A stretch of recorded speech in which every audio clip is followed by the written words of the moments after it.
DeForest, James, and Mr. Koenig, Walter, welcome here. And I didn't say, but I will now, that Gene Roddenberry, who was the creator of Star Trek, had planned to be here tonight, but Gene's got a little case of the flu, and he's at home out in Los Angeles, and I wish he were here.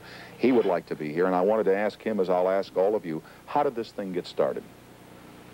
You're speaking of the fan cult? Not the fan cult. Phenomena? Just the show itself. When Star Trek was starting, how did you all get on board the Enterprise? Well, mine was kind of, I always say I came in the back door. I was not in, there were two pilots made, and I was not in either pilot. Roddenberry wanted me, but evidently someone at the network didn't want me. You know how that is. Oh, yes. And he kept trying for me, and after he had made the second pilot, he put me in a show called Police Story. And on these reactions where they send the film out for the public to look at, I got lucky and got a kind of a high rating on that sort of thing, and they decided at the last minute to put me in to Star Trek as a doctor. So I started with the series, but I was not in either pilot. And for myself, I was called one day to read for Star Trek, and because I do a lot of accents, they said, please do a lot of accents. So I read the same lines, about 5 or 6 lines, and I did about 5 different accents, and they picked the Scottish. You do accents, right. Yeah, so they picked the Scottish, and of course I was delighted with that, because I think that the tradition of an engineer is a Scotsman, you know, because all the great motor ships and the steamships of the world were built in the Clyde. So we just had to have a Scottish engineer aboard that, you know, but 300 years from now, of course, you had to go back and learn the Scottish accent all over again, because everybody's conversation was exactly the same, and everybody was so boring because of the great communication. Everybody talked the same. So we had to go back, and even Uhura had to learn to speak Swahili. You understand? Yes. Now, you were the Russian. And that came later, as I said in introducing you, the last 2 years. How come? Well, let me say, first of all, that if D came in the back door, I came in the trap door. It was a very fortuitous circumstance where several of the people involved in the production of the show, casting director, and producer, had used me before. I had worked for them in other vehicles. And I was asked to come in and read for a part that had not yet been written.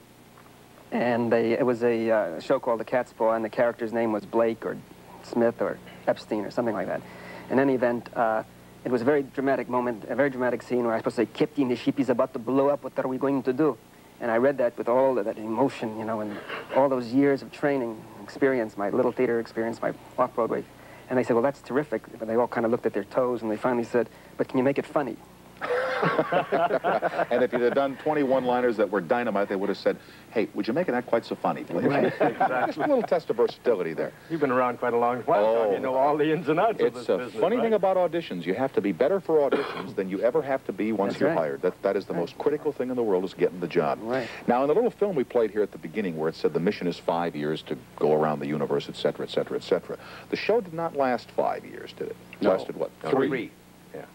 3 years as 79 performances, which includes pilots, and also the making of a two-parter, which included the very first pilot, and they wrote a story around it to make a two-parter, and the only two-parter we had, and that was called The Menagerie, and it included the first pilot, which was called The Cage, and the second pilot was called Where No Man Has Ever Gone Before. For actors, was this a good show to work, even though it did not last? It was a marvelous show. As long as you wanted it to? Show. It offered a challenge, which each script, it was not unlike, you know, when you go in and do a Western, you have a pretty good idea what you're going to do. But with Star Trek, each script was a challenge. And we could go into almost any different direction. For instance, we did a show called The Deadly Years, which enabled me to age to around 115, 125 years old, which was a real kick for an actor. I spent 5 hours each day in makeup alone for this. Now, you would never get that opportunity anyplace else to do that sort of thing, to be called upon to do that sort of thing. I found it a challenging and interesting show to do.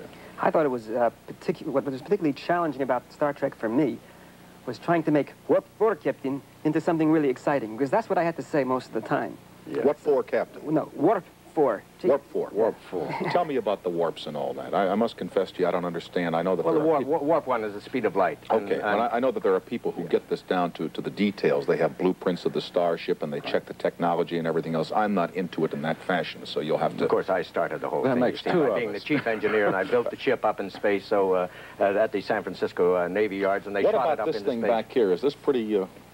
No, that isn't close at all, for heaven's sake. Well, that's not bad. It's not bad, though. You know, pretty good.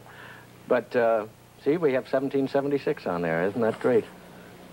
I must say I'm observant. I thought it was really 1976 the first 1701 time I was looked at ours. it. Yeah, it should be 1976. That's where Scott is located, in that lower compartment there. That's the engine room. And that with the bridge is in the center on top, and then the surrounding area are the science labs and quarters. And the matter-antimatter pods And yes, and the on pod. the outside. And it took a crew of 450 people, roughly, to operate to that operate this. Yeah. It's about 400,000 tons as it was. But what was the total cast of the show? The total cast of the show, as far as the regulars are concerned, I think was 8. Yeah. Wasn't it? And, Which means that there were 442 people that we never saw. No,